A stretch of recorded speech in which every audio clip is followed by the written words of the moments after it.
बच्चों आपका स्वागत है संकल्प एकेडमी बाय अभिषेक में। बच्चों आज हमारा क्लास 6 का महाराष्ट्र स्टेट बोर्ड का न्यू सिलेबस का लेसन 4 का लेक्चर 3 है।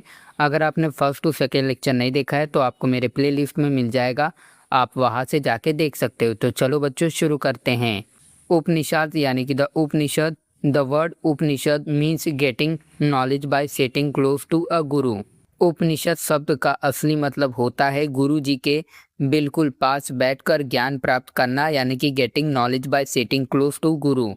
एग्जाम्पल में समझे बच्चों, जैसे क्लास में जब आप किसी कठिन टॉपिक को समझने के लिए टीचर के पास एकदम फ्रंट बेंच पर जाकर बैठते हैं, बिल्कुल वैसे ही पुराने ज़माने में बच्चे गुरु जी के चरणों के पास बैठकर ये खास ज्ञान सीखते थे। These texts expound upon the philosophy about the individual soul Atman, the supreme soul Paramatman, the ultimate reality Brahman and the universe विश्व। ये ग्रंथ हमारी अपनी आत्मा और परमात्मा या तो ईश्वर, जिसको आप बोले बच्चों परमात्मन या तो सुप्रीम सोल, फिर आता है बच्चों परम सत्य यानी कि ब्राह्मण, और इस पूरे ब्रह्मांड संसार विश्व यानी कि यूनिवर्स के विचारों और रहस्यों को बहुत गहराई से समझाते हैं। एग्जाम्पल में समझे बच्चों, सोचो बच्चों हम कौन हैं, ये दुनिया किसने बनाई, भगवान कौन है, इन सभी बड़े बड़े सवालों के जवाब हमें उपनिषद में मिलते हैं। The Upanishad give importance to practical knowledge that think about life beyond the day to day activities. Upanishad केवल किताबी बातों पर नहीं बल्कि उस प्रैक्टिकल नॉलेज, व्यवहारिक और सच्चे ज्ञान को महत्व देते हैं जो हमें रोजमर्रा के छोटे मोटे कामों से ऊपर उठकर जीवन के असली सच के बारे में सोचना सिखाता है। एग्जाम्पल में समझे बच्चों, यानी केवल खाना पीना और सोना ही जीवन नहीं है, बल्कि अच्छा इंसान बनना और दूसरों की मदद करना ही असली ज्ञान है। तो बच्चों अभी हम लोग देखेंगे टेल मी यानी कि बताओ तो जाने। पहला क्वेश्चन है बच्चों आपका, this Veda primarily contain prayer song dedicated to deities, it contain description of nature deities। वो कौन सा वेद है जिसमें मुख्य रूप से देवी देवताओं की प्रार्थना के गीत हैं और प्रकृति के देवताओं जैसे आग हवा बारिश का वर्णन है। तो आपका आंसर है बच्चों ऋग्वेदा यानी कि ऋग्वेद।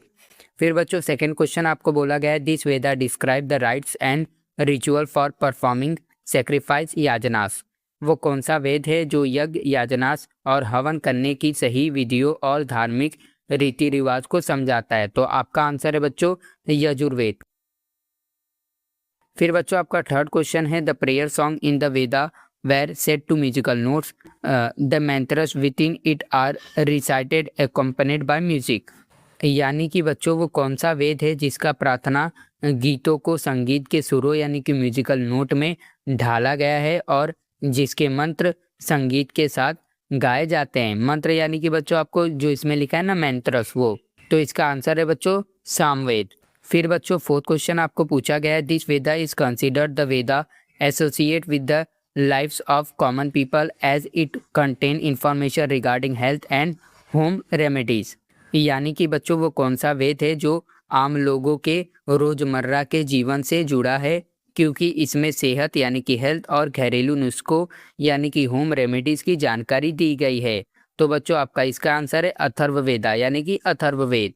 तो बच्चों अभी हम लोग देखेंगे life in the Vedic period यानी कि वैदिक काल का जीवन। The Vedic period is broadly divided into two phase. The early Vedic period also refer to as the Rigvedic period and the post Vedic period. वैदिक काल यानी कि वैदिक पीरियड को मुख्य रूप से दो हिस्सों यानी कि टू फेसेस में बांटा गया है। पहला अर्ली वैदिक पीरियड यानी कि शुरुआती वैदिक कला, जिसे ऋग्वैदिक कला भी कहते हैं, और दूसरा पोस्ट वैदिक पीरियड यानी कि उत्तर वैदिक काल। The early Vedic period is generally dated to approximately 1300 BCE to 1000 BCE। Early Vedic period का समय लगभग 1500 BCE से 1000 BCE तक माना जाता है। Our primarily source of information regarding this period is Rigveda. इस शुरुआती दौर की जानकारी का हमारा सबसे बड़ा मुख्य जरिया प्राइमरली सोर्स ऋग्वेद यानी कि ऋग्वेदा है। एग्जाम्पल में समझे बच्चों, यानी अगर हमें 1500 BCE के भारत के बारे में जानना है तो हम ऋग्वेद की बातें पढ़कर सब समझ सकते हैं। Social life during the period was mainly based on pastoralism. Agriculture had gradually began to emerge. इस समय का सामाजिक जीवन मुख्य रूप से पशुपालन पेस्टरलिज्म यानी कि गाय भैंस पालना पर टिका हुआ था और धीरे धीरे खेती यानी कि एग्रीकल्चर की भी शुरुआत हो रही थी। यानी कि बच्चों एग्जाम्पल में समझे, लोग गांव में रहते थे, ढेर सारे पशु पालते थे और थोड़ा थोड़ा अनाज उगाने लगे थे। During this time the cow came to be regarded as the primary form of wealth. इस दौर में गाय यानी कि काउ को सबसे बड़ी धन दौलत प्राइमरी फॉर्म ऑफ वेल्थ माना जाता था। एग्जाम्पल में समझे बच्चों, सोचो बच्चों, आज जिसके पास ज़्यादा बैंक बैलेंस या कार होती है उसे अमीर माना जाता है, लेकिन उस जमाने में जिसके पास जितनी ज़्यादा गाय होती थी वह उतना ही बड़ा और अमीर माना जाता था। The post Vedic period is dated to 1000 BCE to 600 BCE। इसके बाद का पोस्ट वैदिक पीरियड यानी कि उत्तर वैदिक काल का समय 1000 BCE से 600 BCE तक माना जाता है। During this phase the Vedic people had migrate into the Ganges valley and establish settlement there. इस दौर में वैदिक काल के लोग गंगा नदी की घाटी यानी कि गंगस वैली की तरफ आगे बढ़े यानी कि माइग्रेट हुए और वहाँ अपने नए नए गांव व बस्तियाँ यानी कि सेटलमेंट बनाकर बस गए। In this period agriculture trade had handicraft developed significantly as a result of this urban centre began to emerge. इस दौर में खेती यानी कि एग्रीकल्चर, व्यापार यानी कि ट्रेड और हाथ की कारीगरी यानी कि हैंडीक्राफ्ट बहुत तेजी से विकसित हुई और इसी वजह से बड़े बड़े शहर यानी कि अर्बन सेंटर बनने शुरू हो गए। हैंडीक्राफ्ट मतलब बच्चों हाथ से बनाते हैं ना जो चीज़ें, वो एग्जाम्पल में समझे बच्चों, जब लोगों के पास बाजार, सामान और व्यापार बढ़ा तो छोटे छोटे गांव बड़े बड़े शहरों में बदलने लगे। तो बच्चों आपको ऊपर वाला ये जो नीला कलर का आपको टाइम्स वाला दिख रहा है ये तो मैंने बता दिया था। तो चलो बच्चों आगे हमने जितना पढ़ा उसका शॉर्ट समरी एक बार देख लेते हैं। पहला हमने पढ़ा उपनिषद, गुरु के पास बैठकर लिया गया वह गहरा ज्ञान जो आत्मा, परमात्मा और जीवन का असली सच सिखाता है।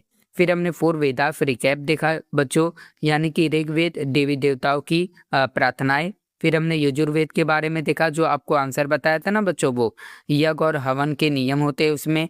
और सामवेद में होते बच्चों संगीत के साथ मंत्र गाना। फिर बच्चों हमने अथर्ववेद के बारे में देखा था यानी कि हेल्थ के बारे में, सेहत और घरेलू इलाज। ठीक है बच्चों। फिर बच्चों हमने अर्ली वैदिक पीरियड देखा यानी कि 1500 साल से 1000 BCE। ऋग्वेद पर आधारित कला जहाँ पशुपालन यानी कि पेस्टरलिज्म मुख्य था और गाय काव सबसे बड़ा धन थी। फिर बच्चों हमने पोस्ट वैदिक पीरियड के बारे में देखा, इसका समय था 1000 से 600 BCE। गंगा घाटिया में बस्तियां बसी, खेती व्यापार बढ़ा और नए नए शहर यानी कि अर्बन सेंटर बनने शुरू हुए इस टाइम पे। ठीक है बच्चों। तो बच्चों अभी हम लोग देखेंगे फैमिली एंड सोशल स्ट्रक्चर यानी कि परिवार और सामाजिक ढांचा। During the Vedic period the family was the smallest unit of society. वैदिक काल यानी कि वैदिक पीरियड के दौरान परिवार यानी कि फैमिली समाज की सबसे छोटी इकाई यानी कि स्मॉलेस्ट यूनिट ऑफ सोसाइटी हुआ करता था। जैसे बच्चों एग्जाम्पल में समझे, छोटे छोटे ईंटों से मिलकर पूरा घर बनता है, वैसे ही छोटे छोटे परिवार से मिलकर पूरा समाज बनता था। In every family member including the father, mother, children, grandparents and other relatives live together. हर परिवार में माता पिता, बच्चे, दादा दादी यानी कि ग्रैंड पेरेंट्स और दूसरे रिश्तेदार रिलेटिव सब एक साथ मिलकर रहते थे, जैसे हमारे चाचा चाची। यानी कि बच्चों एग्जाम्पल में समझे, यानी उस जमाने में सब जॉइंट फैमिली संयुक्त परिवार में रहते थे जहाँ पूरे घर के लोग एक साथ मिलकर खुशियाँ मनाते थे। आप लोग में आज भी कोई है तो मुझे कमेंट करके ज़रूर बताना। Like today the society of that period was patriarchal. आज की तरह ही उस जमाने का समाज भी पैट्रियार्कल यानी कि पिता या पुरुष प्रधान था। एग्जाम्पल में समझे बच्चों, यानी घर के सबसे बड़े पुरुष पिता या दादाजी को परिवार का मुख्य मुखिया माना जाता था। The authority to make all family decision rested with the head of the family. परिवार के सभी जरूरी फैसले लेने का अधिकार authority to make all family decision घर के मुखिया के पास ही होता था, यानी कि क्या चीज करना है क्या नहीं करना है। ठीक है बच्चों। The head of the family was called the grihapati. परिवार के उस मुख्य मुखिया को यानी कि इम्पोर्टेंट पर्सन को गृहपति कहा जाता था। बच्चों, गृहपति का मतलब होता है घर का मालिक या घर की देखभाल करने वाला स्वामी। ठीक है बच्चों। Other family followed the instruction of the head of the family. परिवार के बाकी सभी सदस्य गृहपति की बातों और निर्देशों यानी कि इंस्ट्रक्शन का पालन करते थे। A group of several families formed a grama वसाहत village settlement. The group of several villages constitute a jana kingdom. कई सारे परिवार का समूह मिलकर एक ग्राम वसाहत यानी कि गांव या तो ग्रामीण बस्ती बनाता था, और कई गांव का समूह मिलकर एक जन यानी कि जन या तो राज्य किंगडम बनाता था। एग्जाम्पल में समझे बच्चों, इसे ऐसे समझो बच्चों, फैमिली बनाता है विलेज यानी कि ग्राम वसाहत, और मैनी विलेज बनाता है कंट्री या तो किंगडम यानी कि जन। ठीक है बच्चों, jana. The head of a village was referred as the gramani and the head of the kingdom was called the rajan. गांव के मुखिया को ग्रामनी कहा जाता था और मुख्य राज्य या तो साम्राज्य के मुखिया को राजन या तो राजा कहा जाता था। एग्जाम्पल में समझे बच्चों, जैसे आज गांव के हेड सरपंच होते हैं और देश के हेड प्रधानमंत्री, वैसे ही उस जमाने में ग्रामनी और राजन होते थे।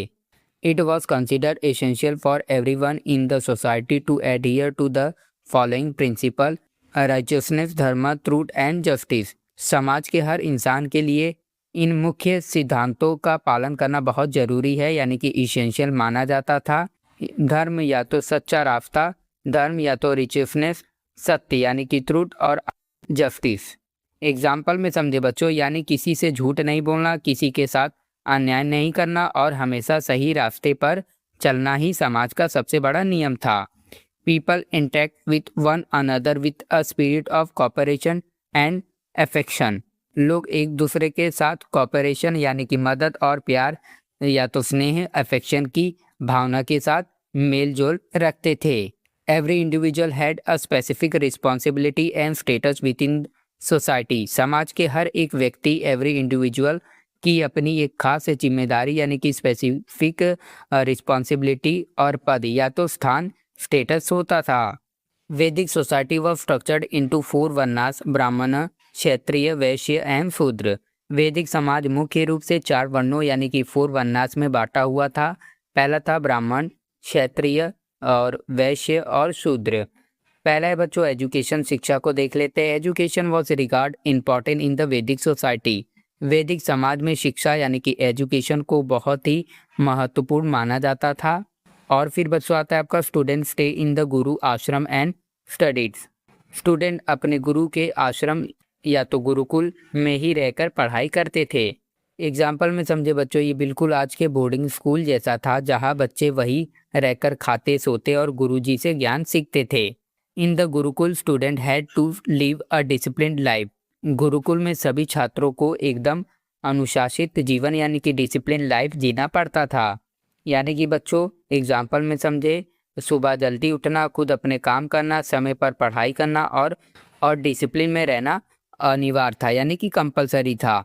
There they learn the importance of ethical conduct, knowledge and responsibility. वहाँ वे नैतिक व्यवहार या तो अच्छे आचरण, इथिकल कंडक्ट, अच्छे ज्ञान यानी कि नॉलेज, और अपनी जिम्मेदारियों यानी कि रिस्पॉन्सिबिलिटी का महत्व सीखते थे। The Guru thought them about an ideal way of life. गुरु जी अपने शिष्यों को एक आदर्श जीवन जीने का तरीका यानी कि an ideal way of life सिखाते थे। एग्जाम्पल में देखे बच्चों, गुरु जी सिखाते थे कि मुश्किल से मुश्किल समय में भी धैर्य कैसे रखे और सही रास्ते से कभी ना भटके। Student study subject like the Vedas, mathematics, astronomy, Ayurveda, ethics and the weaponry. विद्यार्थी वहाँ कई तरह के विषय पढ़ते थे, जैसे कि वेद यानी कि वेदास, और गणित यानी कि मैथमेटिक्स, खगोल शास्त्र या तो तारे और ग्रह का ज्ञान एस्ट्रोनॉमी, आयुर्वेद के बारे में पढ़ते थे, और नीति शास्त्र यानी कि इथिक्स और शस्त्र विद्या, हथियार चलाना यानी कि वेपनरी सीखते थे। The objective of education was not just to acquire knowledge but also to inculcate values like humility, discipline, righteousness and self control. शिक्षा का मुख्य उद्देश्य यानी कि ऑब्जेक्टिव ऑफ एजुकेशन केवल ज्ञान हासिल करना नहीं था, बल्कि बच्चों के अंदर विनम्रता यानी कि ह्यूमिलिटी, अनुशासन यानी कि डिसिप्लिन, सच्चाई या तो धर्म, रिचियसनेस और आत्मनियंत्रण यानी कि सेल्फ कंट्रोल जैसे महान गुणों को भरना था। यानी कि बच्चों एग्जाम्पल में समझे, यानी पढ़ाई का असली मकसद सिर्फ अच्छे मार्क्स लाना नहीं, बल्कि दिल से विनम्र होना, गुस्से पर कंट्रोल रखना और सबका आदर करना, यानी कि सबको रिस्पेक्ट करना। तो बच्चों अभी हमने जितना पढ़ा उसका शॉर्ट समरी देख लेते हैं। पहला हमने पढ़ा गृहपति एंड जना, यानी कि परिवार के मुखिया को गृहपति कहते थे। कई परिवार मिलकर गांव ग्रामीणी और कई गांव मिलकर राज्य यानी कि जना या तो राजन बनाते थे। फिर बच्चों हमने 4 वर्णाश्रम देखा। वैदिक समाज में 4 मुख्य वर्ण थे, ब्राह्मण, क्षत्रिय, वैश्य और शूद्र। फिर बच्चों हमने गुरुकुल एजुकेशन देखा। बच्चे गुरु के आश्रम में रहकर अनुशासित जीवन यानी कि डिसिप्लिन लाइफ जीते थे। फिर हमने मल्टीपल सब्जेक्ट देखा। वेदों के साथ साथ मैथ्स, एस्ट्रोनॉमी, आयुर्वेदा और वेटरनरी सिखाई जाती थी। फिर बच्चों हमने रियल ऑब्जेक्टिव देखा। शिक्षा का असली उद्देश्य ज्ञान के साथ साथ विनम्रता, ह्यूमिलिटी और आत्म नियंत्रण, सेल्फ कंट्रोल सिखाना था। उम्मीद करता हूँ बच्चों आपको मेरा वीडियो पसंद आया हो। अगर पसंद आया है तो लाइक और सब्सक्राइब भी जरूर करना। अब हम मिलेंगे अपने नेक्स्ट वीडियो में।